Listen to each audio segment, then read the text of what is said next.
Hey, howdy, hey, everybody. How we doing?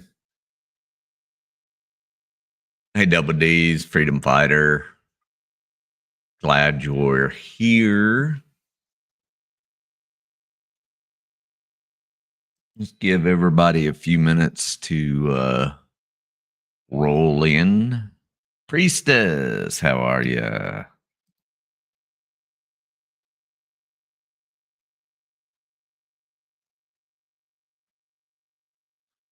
Sweet. If Nomad's in here, I appreciate you getting that PDF file to me.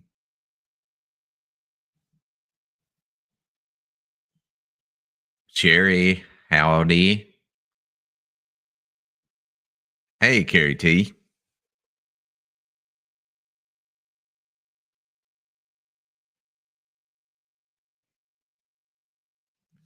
Let's see.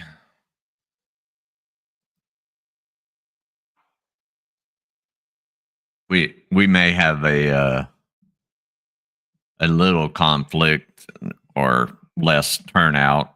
I saw demons going on at 4 to discuss the Chili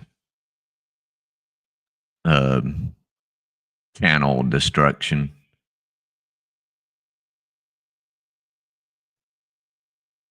Day's growing great, Sherry. I did a short 6-minute video earlier, premiere, that I enjoyed. Hey, Nomad, thanks for the file for that. I'm going to see what I can do about t-shirts and stuff. Spider Dog, how are you?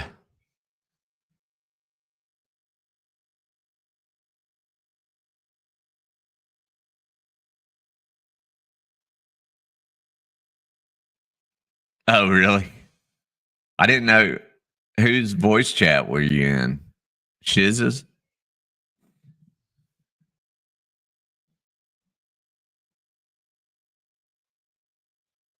I'm going to try to make this a little shorter. I just need to get watch hours up and memberships up. So, not being part of a monetized channel anymore and such.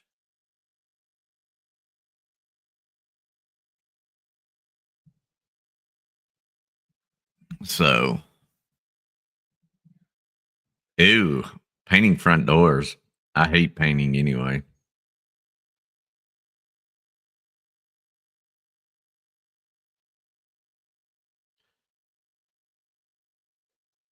Okay, gonna get going here. We've got 5 watching. If you haven't hit like, do me a favor and tickle the like button in just a bit. I'm surprised we had as fast as I put that one up this morning. It was it had some good statistics to it. What's up, Joey?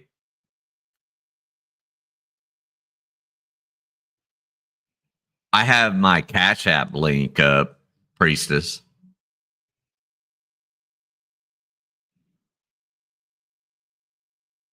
Let's see.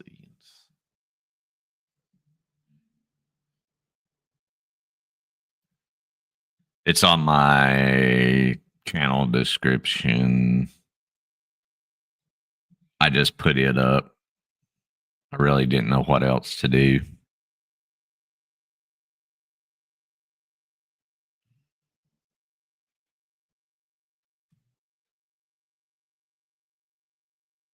Oh, not GS, G2. I don't want to send anything to that moron.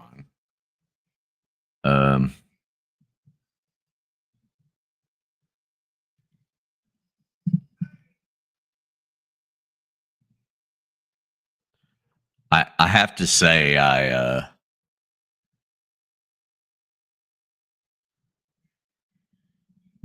Brick not backing down from him last night was quite impressive. It is sad that that he is so jealous of Brick having a conversation with me that it turned into what it did last night. I am too. I'm super proud of him, and I've told him in private after we talked over on D-Docs. I was like, man, you're a pleasure to talk to once you're away from that toxicity. So I mean, maybe he's thought on that, and yeah, I'll talk to Brick anytime on any of the other panels. I'll go up and talk to him.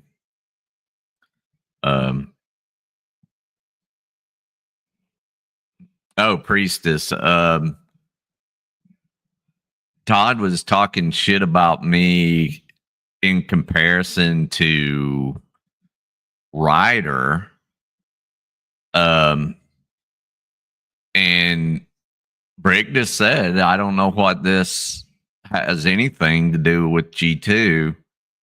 And boy, did that set Todd off.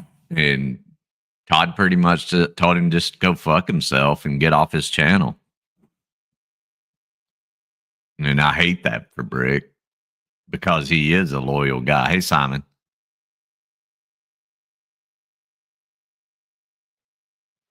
Is his loyalty misplaced? I think in sometimes yes. But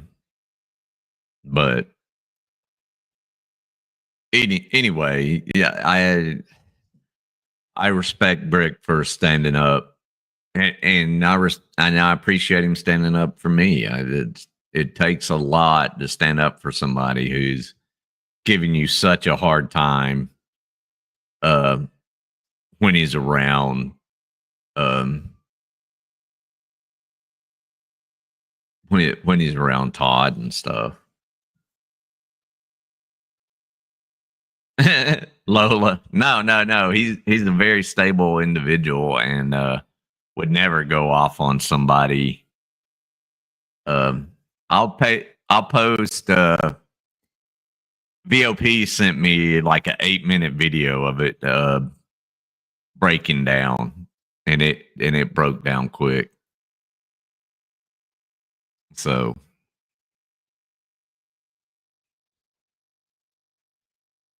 yeah, I agree, Joey. That is true. What's up, Cap? Yeah, Priestess. Yeah, I think it would be about the same as Wyatt's change. Wyatt's another one that has completely surprised us. But had a good time seeing everybody over at Too Soon last night.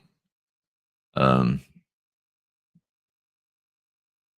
I mean, that's where the crew will be from now on. So yeah, I mean, he does follow Chili, and I don't think that's something that anybody will ever change other than Chili himself messing up seriously bad. But I don't think that Chili compared to Todd is as dangerous. In that he's dangerous in his own way, but not really that the hateful racist rhetoric, the anti-free thought stuff. Well, Lola, I didn't say that, but at least Chili's would be an insurrection because the Constitution isn't being followed or being followed to what he considers needs to be. So, all right, and let's get started back on truth. It's been 2 days, so let's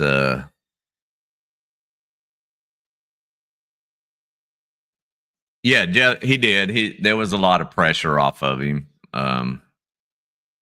And I really do think you're right. He's in charge of his own destiny now, um and I'm 100% on his side and will support him in whatever endeavor he wants to go into. Like same with Scotto. All right, let's hit this up. I suppose everyone's got a right to their own opinion. From publication of Animal Farm, The Freedom of Press, London, 17 August 1945, New York, 26 August 1946. The issue involved here is quite a simple one. Is every opinion, however unpopular, however foolish, even entitled to a hearing? Put it in that form, and nearly any English intellectual will tell you he ought to say yes. But give it a concrete shape and ask, how about an attack on Stalin? Is that entitled to a hearing? And the answer more often than not will be no. In that case, the current orthodoxy to be challenged, and so the principle of free speech lapses. Now, when one demands liberty of speech and of the press, one is not demanding absolute liberty. So you got a half truth, the truth covered. If the intellectual liberty, which without a doubt has been one of the distinguishing marks of Western civilization, means anything at all, it means that everyone shall have the right to say and print what he believes to be the truth, provided only that it does not harm the rest of the community in some quite unmistakable way. Fully the truth. If the intellectual liberty, which without a doubt has been one of the distinguishing marks of Western civilization, means anything at all, it means that everyone shall have the right to say and print what he believes to be the truth, provided only that it does not harm the rest of the community in some quite mistakable way. The top half of the truth. So, I mean, that was just another retelling, right? Of a unmistakable Orwellian type of art. There always must be, or at any rate, there always will be some degree of censorship, so long as organized societies endure. But freedom, as Rosa Luxemburg said, is freedom for the fellow. The same principle is contained in the famous words of Voltaire. I detest what you say. I will defend to the death your right to say it. If the intellectual liberty, which without a doubt has been one of the distinguishing marks of Western civilization, means anything at all, it means that everyone shall have the right to say and print what he believes to be the truth, provided only that it does not harm the rest of the community in some quite unmistakable way. Both capitalist democracy and the Western versions of socialism have till recently taken that principle for granted. Our government, as I have already pointed out, still make some show of respecting it. The ordinary people in the street, partly perhaps because they are not sufficiently interested in ideas to be intolerant about them, still vaguely hold that I suppose everyone's got a right to their own opinion.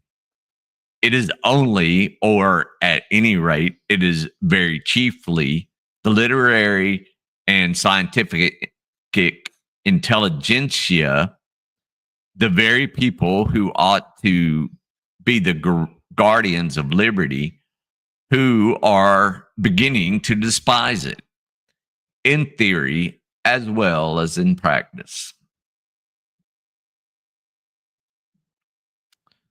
So you have another Orwellian type piece of art. If liberty means anything at all, means the right to tell people what they do not want to hear. Kind of a hard way to read that one.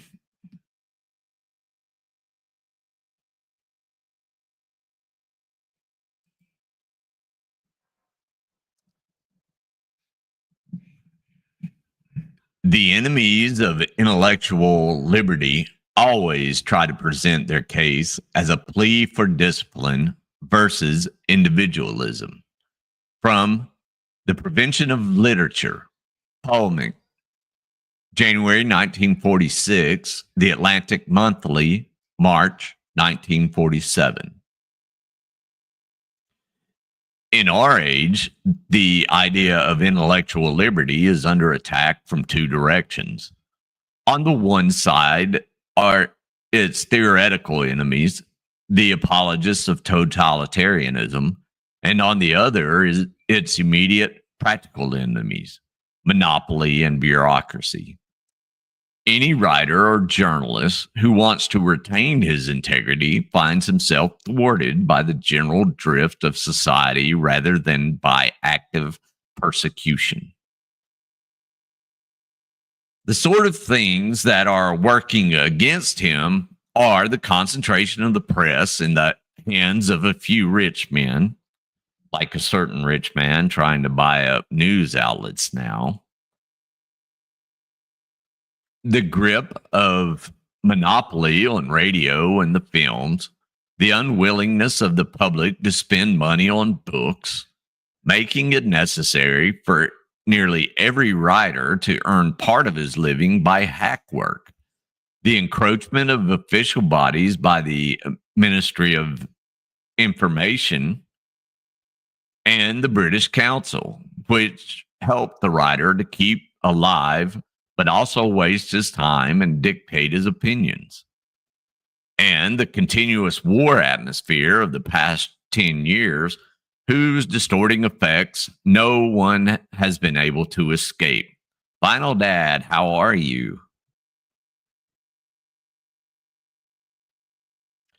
Everything in our age conspires to turn the writer and every other kind of artist as well into a minor official working on themes handed to him from above and never telling what seems to be to him the whole of the truth.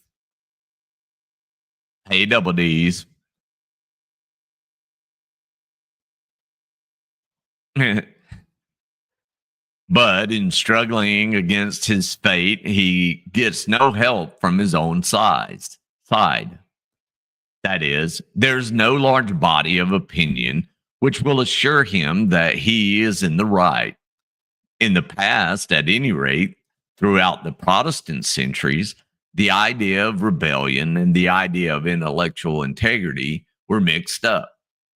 A heretic, political, moral, religious, or aesthetic, was one who refused to outrage his own conscience. His outlook was summed up in the words of the revivalist here, him. Dare to be Daniel. Dare to stand alone. Dare to have a purpose firm. Dare to make it known. To bring this hymn up to date, one would have to say, don't at the beginning of each line, for it is the peculiarity of our age that the rebels against the existing order, at any rate, the most numerous and characteristic of them, are also rebelling against the idea of individual integrity. Daring to stand alone is ideologically criminal as well as practically dangerous.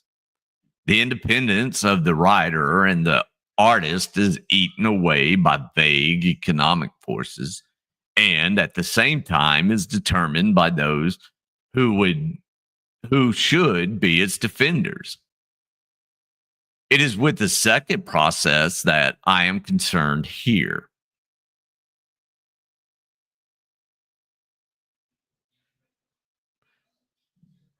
Okay, Double D's. We're probably not going to go that long. I'm going to try to make it shorter. Megiggity. Um, so you should be able to hear it all.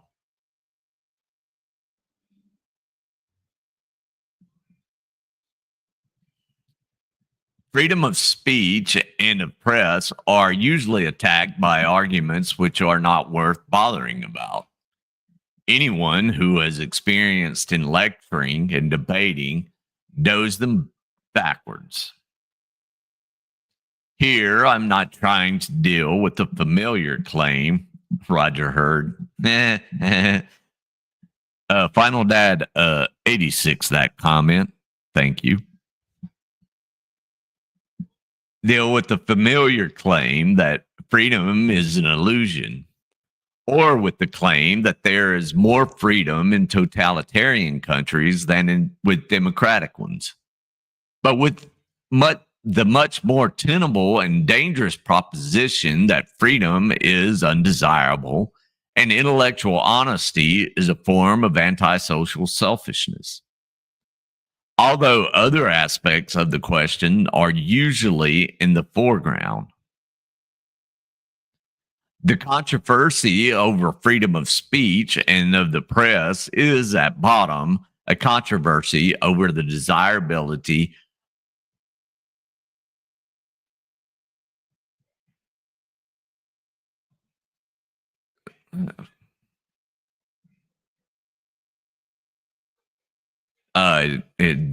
everything just kind of left my brain. Sorry. At the bottom of controversy over the desirability or otherwise of telling lies. What is really at issue is the right to report contemporary events truthfully or as truthfully as is consistent with the ignorance, bias, and self-deception from which every observer necessarily suffers. In saying this, I may seem to be saying that straightforward reportage is the only branch of literature that matters. But I will try to show later that every literary level, and probably in every one of the arts, the same issue arises in more or less subtilized forms. Meanwhile, it is necessary to strip away the irrelevancies in which this controversy is usually wrapped up. The enemies of intellectual liberty always try to present their case as a plea for discipline versus individualism. The issue, truth versus untruth, is as far as possible kept in the background. Although the point of emphasis may vary, the writer who refuses to sell his opinions is always branded a mere egoist. He is accused that is either of wanting to shut himself up in an ivory tower or making an exhibitionist display of his own personality. We know plenty of people in that latter. They want to make an exhibitionist display of their own personality. or of resisting the inevitable current history in an attempt to cling to unjustified privileges. The Catholic and the communist are alike in assuming that an opponent cannot be both honest and intelligent. Each of them tacitly claims that the truth has already been revealed and that the heretic, if he is not simply a fool, is secretly aware of the truth and merely resists it out of selfish motives. In communist literature, the attack on intellectual liberty is usually masked by oratory about petty bourgeoisie individualism. Hey, Misty, it's okay. You can be late to class. We don't hate you for it. The illusions of 19th century liberalism, etc., and backed up by words of abuse such as romantic and sentimental, which, since they do not have any agreed meaning, are difficult to answer.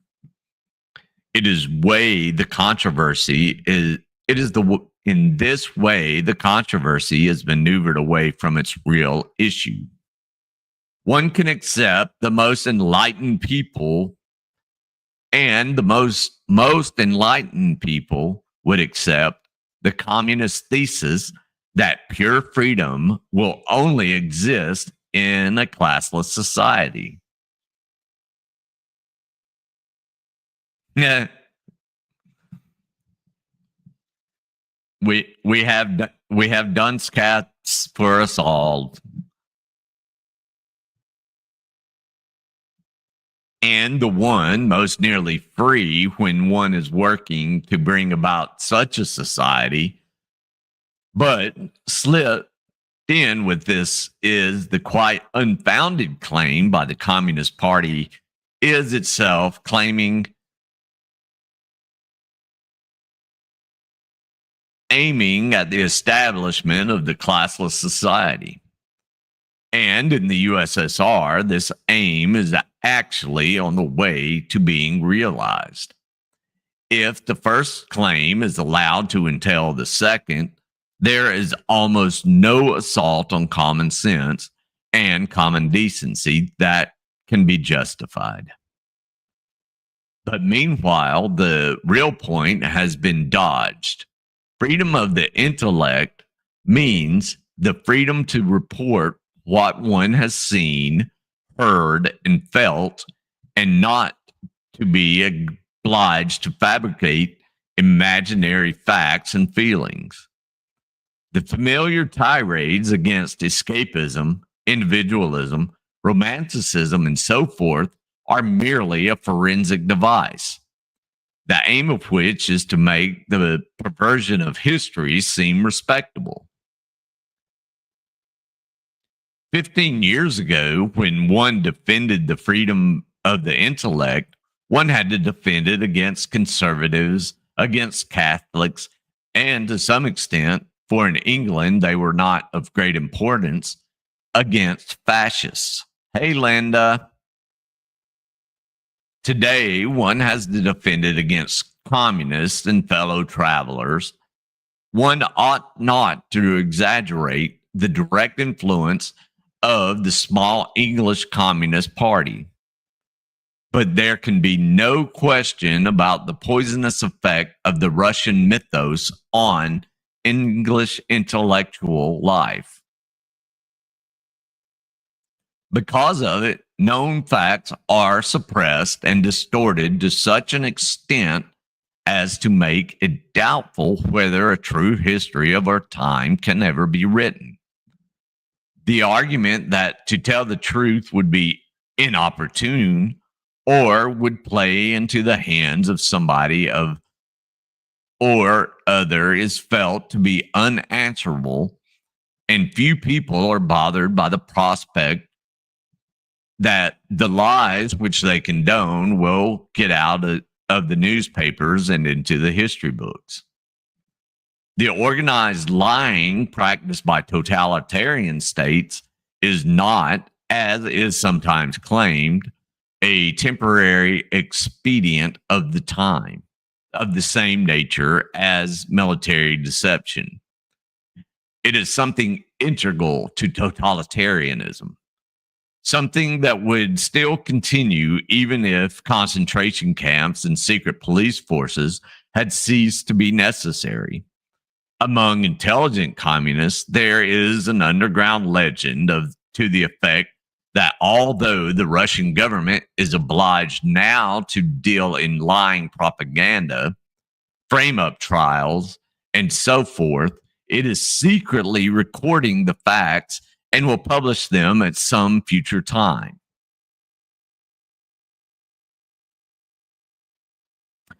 Linda, I figured the forgiveness would happen. I told Brick uh, personally today that don't worry about it. Todd's going to forgive you, and your loyalty is something to be admired, although misplaced at times, in my opinion. To go with his conscience, though, and you know, I will continue to engage Brick on other places where Todd is not. As much as Todd wants to whine that I won't engage him in religious discussion, I made clear to Brick that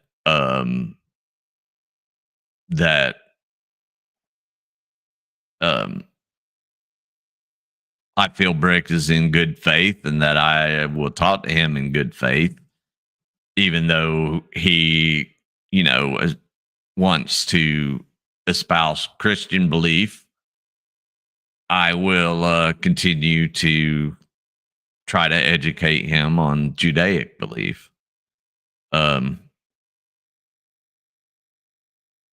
I, however, will not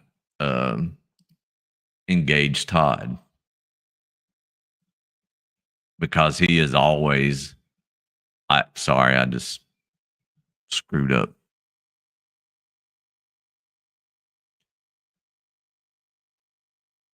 Let's see. Da-da-da-da.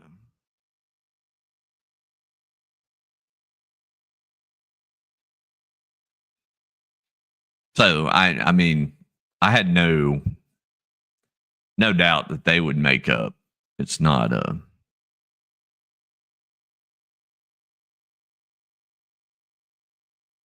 it's not surprising to me and doesn't hurt my feelings. I was just proud of him for actually taking a stand last night.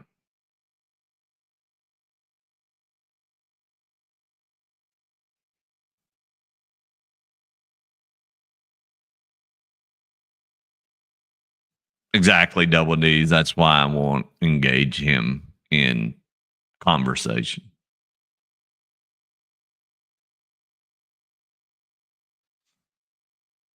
Let's see. I read that. Okay, I'm going to start here at we. What did who say last night, Misty? Let me see. Let me.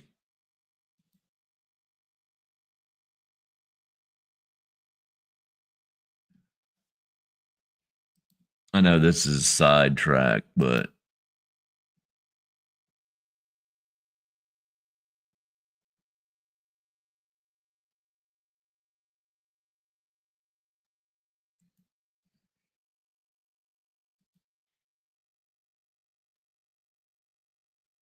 let's see if I can find this.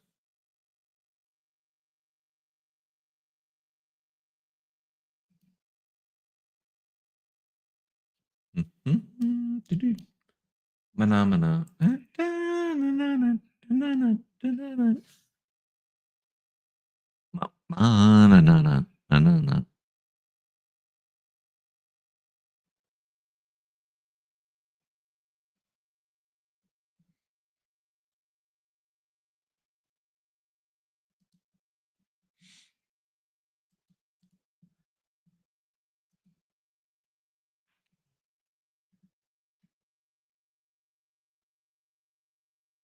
Ah, damn it.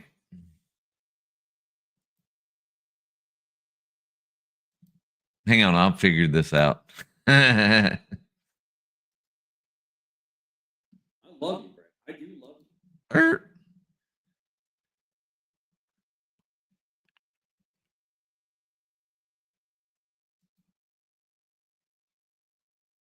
Hey, y'all get to see my big face.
Shitty shows. Shitty shows.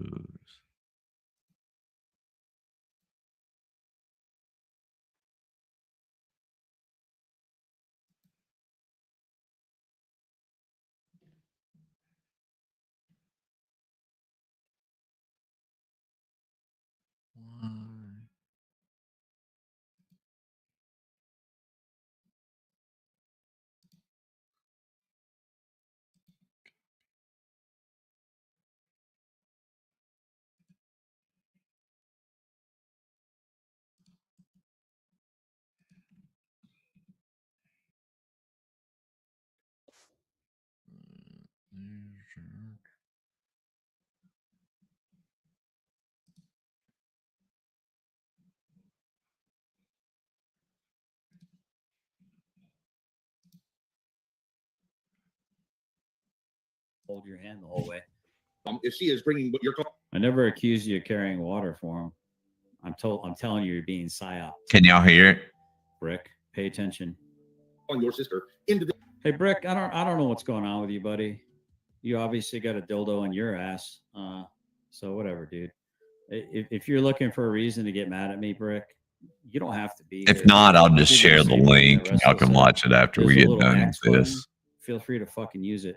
And if you're gonna get all Stephanie Janks with me, Yeah, I hear the echo too. She fucking lost her shit and started coming at me. Then good riddance, bro. Otherwise, man the fuck up. they like being called. Well, you know, it's kind of weird, man. Dude, Brick, I'm not in fucking the mood for drama. So if you're going to do your drama shit, go to fucking Resler's channel. I'm just going to tell you right the fuck now. This ain't even about you and fucking G2. You've been fucking acting like a drama queen in my fucking chat for the last fucking 20 minutes. Okay? I don't know what the fuck's going on with you, buddy, but I'm not fucking having the drama. You either engage the premise of what we're talking about or fuck off. You got it? No? You're not going to fucking nod your head? Bye, bitch. Had enough of talking to these fucking. Yeah, dude. Everyone I'm talking to say, Brick, you're fucking losing it, dude. You're fucking losing it. I don't know what the hell's going on, bro. You want me to give more time to the guy in the fucking corner who's acting crazy? Isn't that what you're always saying? That you should show more compassion? Oh, it's not, Lola? What's going on, dude? You're imploding or you're exploding. And guess what? I don't want any fucking part of it, dude. I don't want to be blamed for it. I tried to encourage you. I tried to pick you up. I tried to build you up the other day, and you got all fucking pissy and you rage quit out of my channel. And all I did was try to build you up as iron sharpens iron. The exact same thing I've asked you to do for me, Brick. And you want to be stuck on stupid, dude. I can't fix that. I'm not in the business of fixing stupid. You can be stupid anywhere you want to be, Brick, but it ain't going to be in my fucking channel. Congratulations. Go hang out with the F3. You and Wyatt can get along with each other real fine. Damn. All right, here we go. Put him in the I'm same begging. category. I'm gonna handle with him Wyatt. Yeah, because I'm a man. I own my shit, Brick. I I own pay my my own shit. bills. I live in my own house. I fucking carry my own water. I carry. I'm a man. I carry my own shit. X to doubt, Todd. X to doubt. You big man retard. Exactly. No man. No one has to carry my water for me, Brick. I never asked anyone to carry my water for me. You're such a troll. We don't have that problem in this relationship. Oh, now I'm a liar, Brick. See, there we are, man. You're gonna make it all about you, aren't you, Brick? Well, guess what? Now you're gonna fuck all the way off. How about that? You can. I'm gonna pull a Richard D. Doc on you. You can either take a break from my channel, or I can help you on the way out. It's your choice, Brick. I told you this isn't about you, but you're making it about you. You're pulling a Chris Ryder right now. Honestly,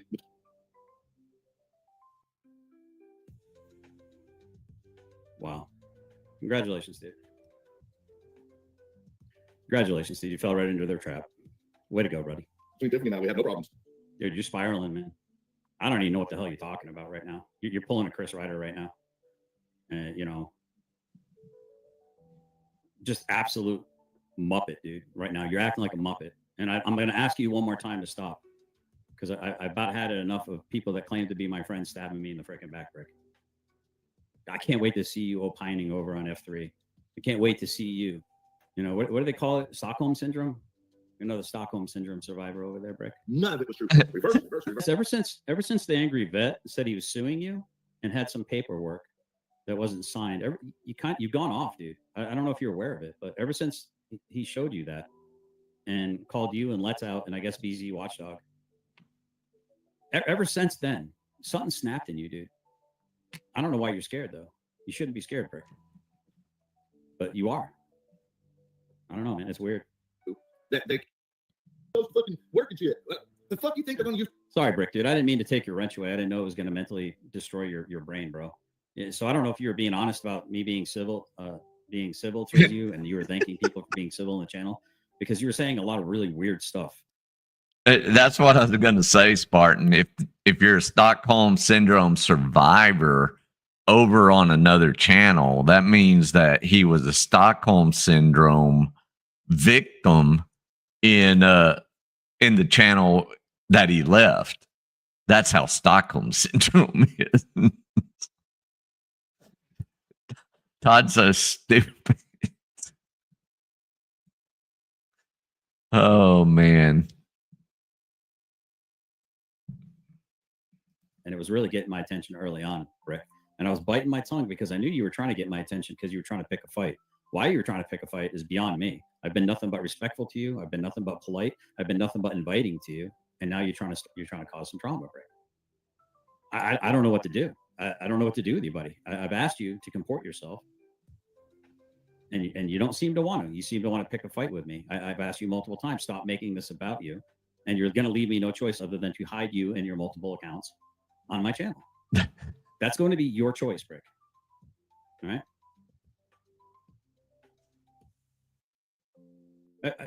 I don't even know what you're talking about, dude. See, this is what I'm saying. You care about people crapping on you. Dude, people crap on me all day, twice on Sundays. It's toughen the fuck up. Get a helmet, man. Life's tough. I don't know what the fuck to tell you, Brick. What do you mean? What do you mean? I let people crap on you? What am I supposed to do? Wrap you up in bubble wrap? Am I supposed to block everyone that comes after you on my channel? Is that what I'm supposed to do, Brick?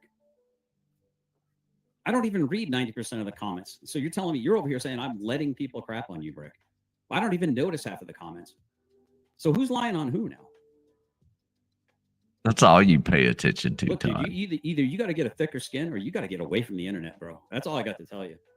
I love you, Brick. I do love you. And you might not be able to hear the love in my voice right now, Brick, but you need to unfuck yourself with this mindset you're in. Unfuck yourself with all the love in my heart. Exactly, Lola. Exactly. He's read 1/3 of the comments and doesn't understand a single one.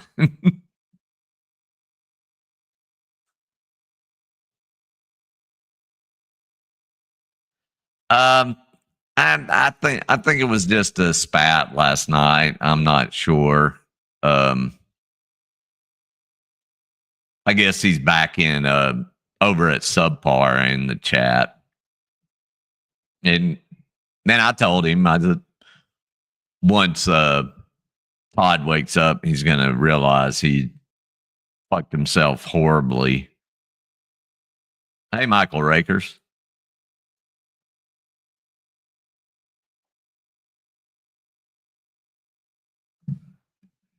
Cap, was he at Lewis or was he at was he at Liggett? Because Liggett would have still been open back then. Because they wasn't bracked until 95. And he was saying he was supposed to be assigned to Ranger Bat as support. I won't say he claimed he was a Ranger, but he was supposed to be support. And that's when he went to work to become a TAMS clerk. I could be wrong.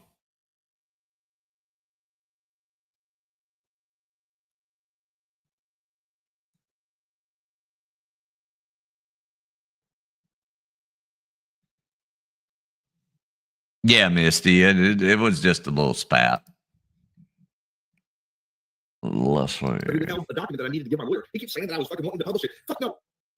Dude, I had peace. You're the only thing that disturbed my peace. I'm getting text messages from my mods saying, what's going on with Brick? What's going on with Brick? He's acting out of pocket. What's going on with Brick? He's acting strange. Almost every one of my mods is in agreement that there's something going on with you, dude. What do you want me to do? Good night, Miss Kelly Brown. I can only ignore so much, dude. And if you're going to continue to damage your own reputation and then come at me and turn me into an enemy and claim you want peace and you hope that I find mine, well, you disturb my peace, buddy. You're continuing to disturb my peace, and you have the key to return that by being peaceful. But for some reason, you just want to argue. And I don't understand. I'm not even trying to argue with you, dude. It's the most bizarre thing I've ever seen in my entire life. It makes absolutely no sense. No sense at all. Hashtag adulting, man.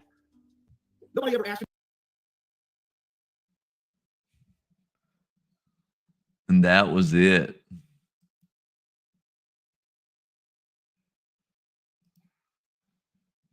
Hashtag adulting 15-year-old girl.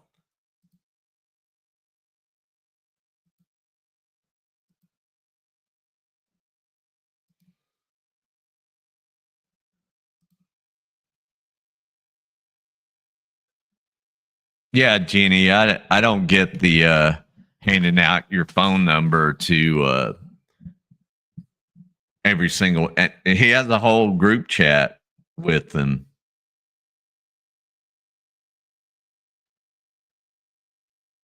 He got that from 10% of the moderator messages, right?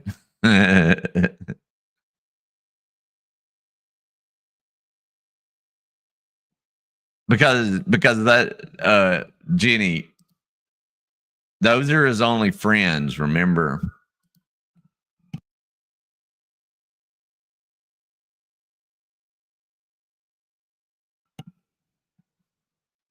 Sorry. The sirens. ATF may be looking for me. Post-truth indeed. Very fitting, Lola. Very fitting.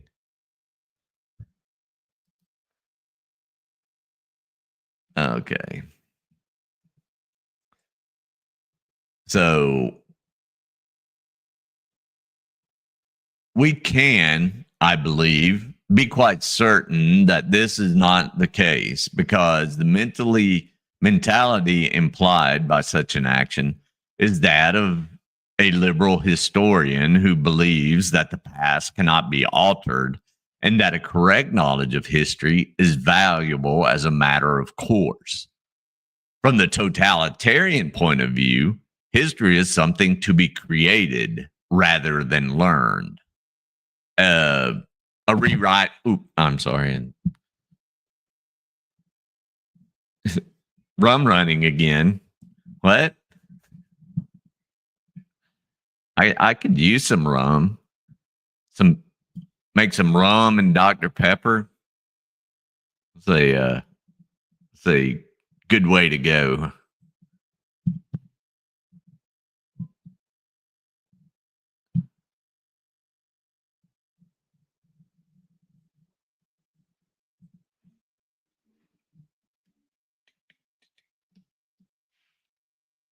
So the totalitarian wants to rewrite history for its own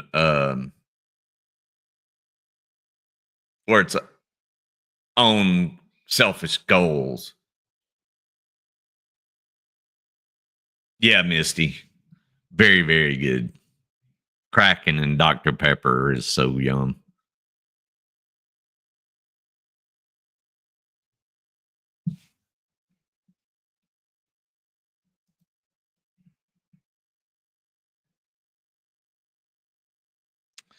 So a totalitarian state is, in effect, a theocracy. And its ruling caste, in order to keep its position, has to be thought of as infallible. But since in practice no one is infallible, it is frequently necessary to rearrange past events in order to show that this or that mistake was not made, or that this or that imaginary triumph actually happened. If you go back to when we first started, it's kind of like the communists saying when they were in Spain that they had a 1 million man standing army, and that battles that never happened were outright won with overwhelming force.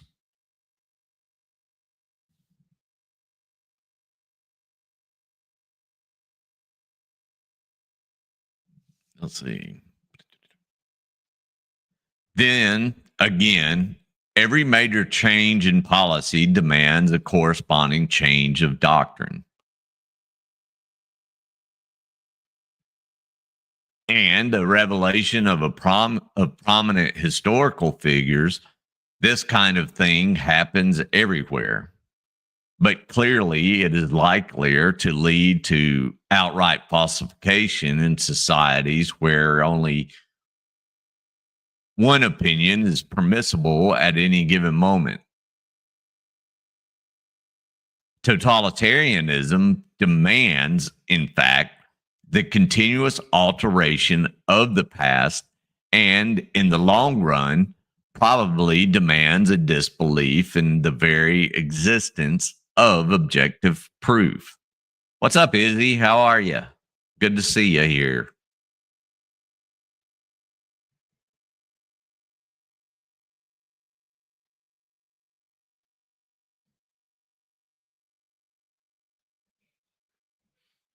Good grief. Double D's getting down to millimeter accuracy on where you were in Fort Lewis here. Must have been playing Pokemon Go at the time. Way to go, CIA created games and such.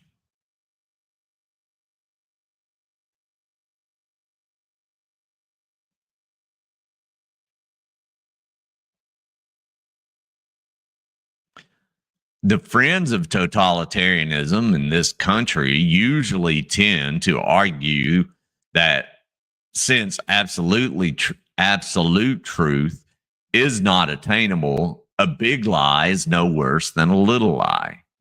It is pointed out that all historical records are biased and inaccurate. Or, on the other hand, that modern physics has proved that what seems to us the real world is an illusion. So that to believe in the evidence of one's senses is simply vulgar Philistinism. Philistinism.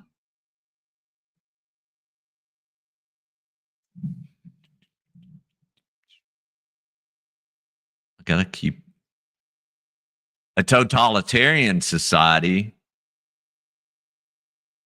which succeeded in perpetuating itself would probably set up a schizophrenic system of thought in which the laws of common sense are held good in everyday life and in certain exact sciences, but could be disregarded by the politician, the historian, and the sociologist. Already, there are countless people who would think it's scandalous to. Hey, Colleen, what's up, buddy?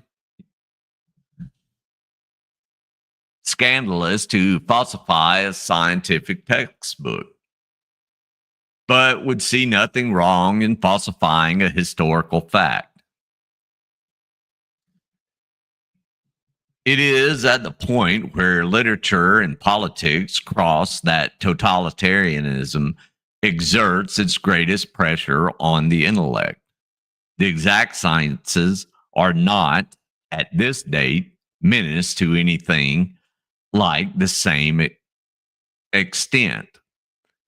This difference partly accounts for the fact that all countries, it is easier for the scientists than for the writers to line up behind their respective governments. All right, one more chapter, and then we'll get ready. I talked to Jeff, so we'll go on at Hill Pirate Productions. I think is where we're landing on that one. I like that one, so I can be the Hill Pirate Jew over there. Mark J.H. Hey there, card.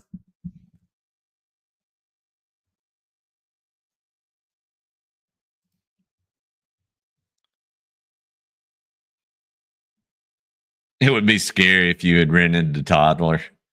Oh no, Double D's. Remember, he was living in Section 8. Unless you had your Section 8 certificate.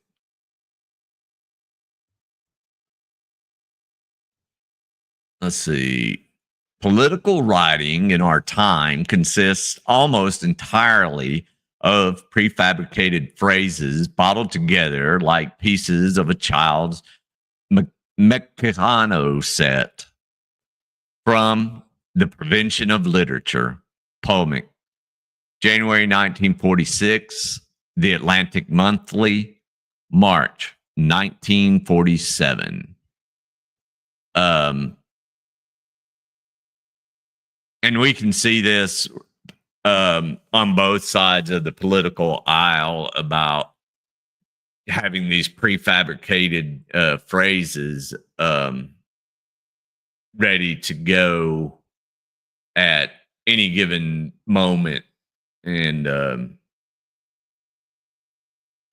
they piece together truth to fit their own narrative.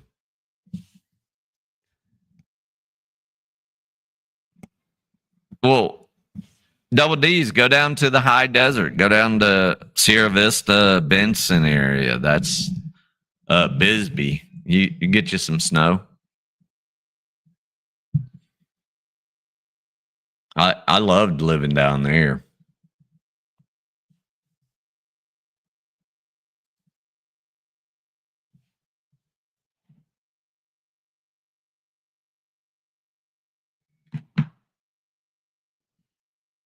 Let's see. Political writing in our time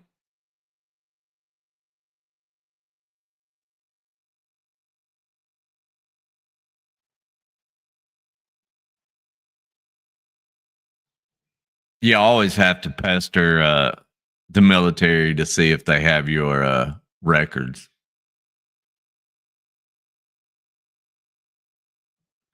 Indeed, Nomad. I like it. I'm digging it.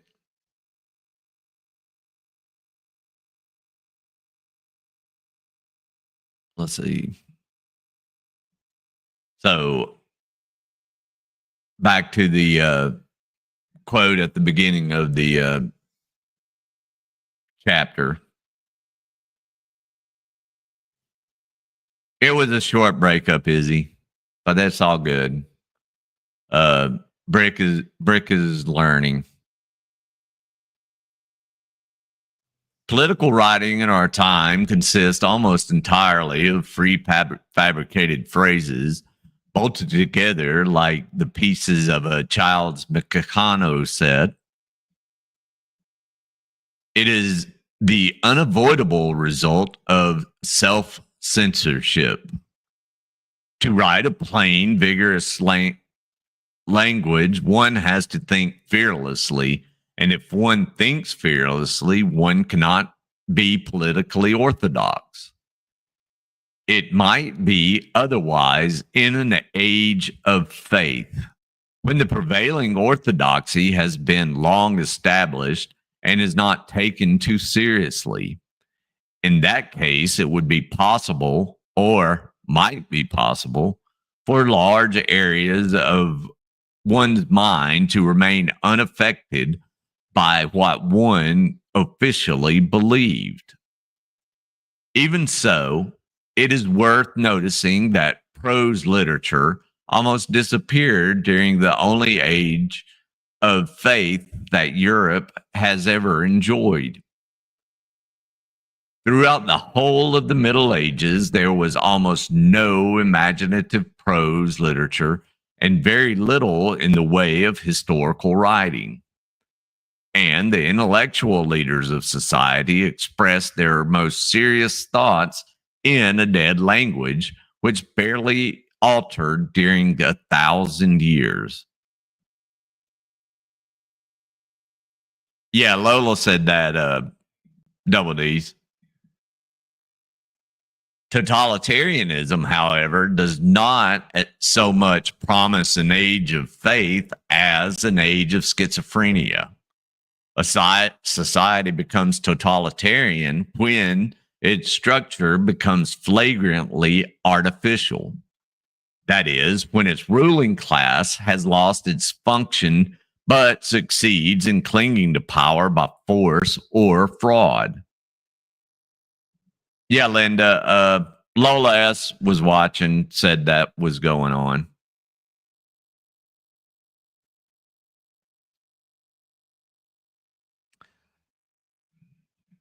Such a society, no matter how long it persists, can never afford to become either tolerant or intellectually stable. It can never permit either side to be truthful, recording of facts, or emotional sincerity that literary creation demands. But to be corrupted by totalitarianism, one does not have to live in a totalitarian country.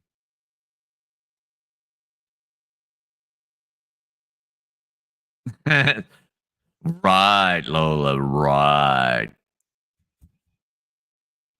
We have to have people able to listen to both so we can get updates, right?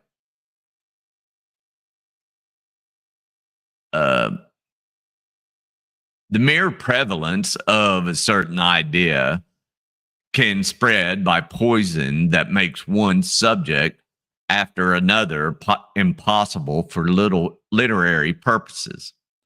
Whenever there is an enforced orthodoxy or even two orthodoxies, as often happens, good writing stops.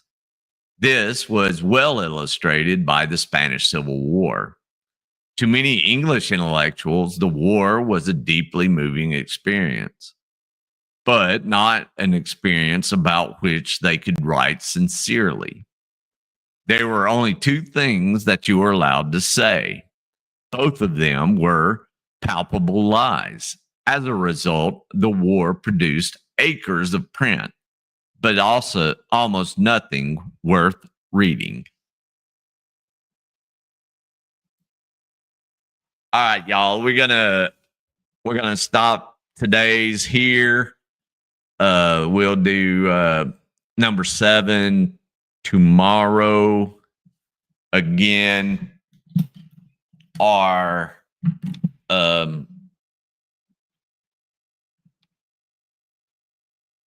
once we get done with this, we're gonna do 1054 and all that lighthearted history of the Catholic Church. Gonna do something funny because after you're welcome, Lolas. Thank you, I appreciate it.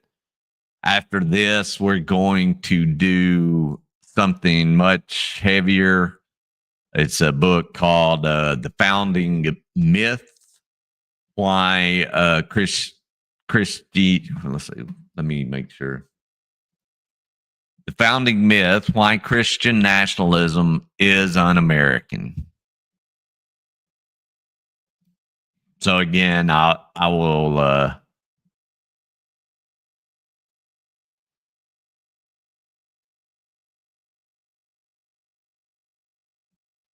anyway, we will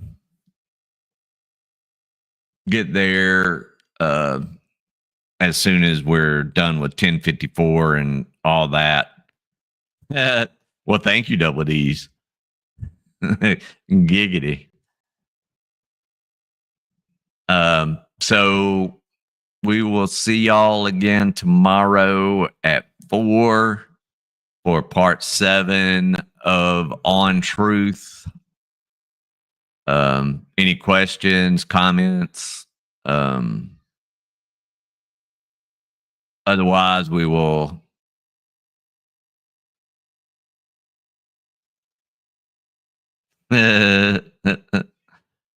Friday, once if you got StreamYards, we'll pull you up for a few and you can do your dietary stuff. I don't know what time tonight. Let me see if El Jefe has said.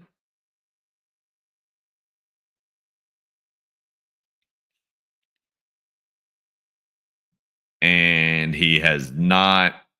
As soon as I know, I'll put something up in Discord and let y'all know. I'm going to do the Dao De Jiang in the morning sometime. I haven't figured out an exact time that I'm going to do those. Yeah, it's always rando, Lola.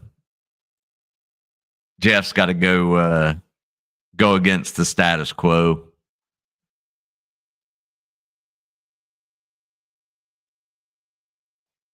So anyway, hit that like button. Please share. It may not be for everybody, but I would like to get this kind of stuff out there. Make us a thinking populace again, if you will. And anyway, see you guys over at Porch Pirate Productions. Celine says hello.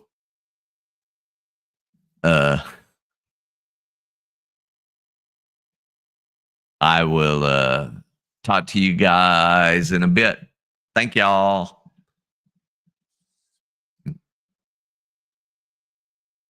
Thinking, will that hurt? It's according to how long your thinking muscles have been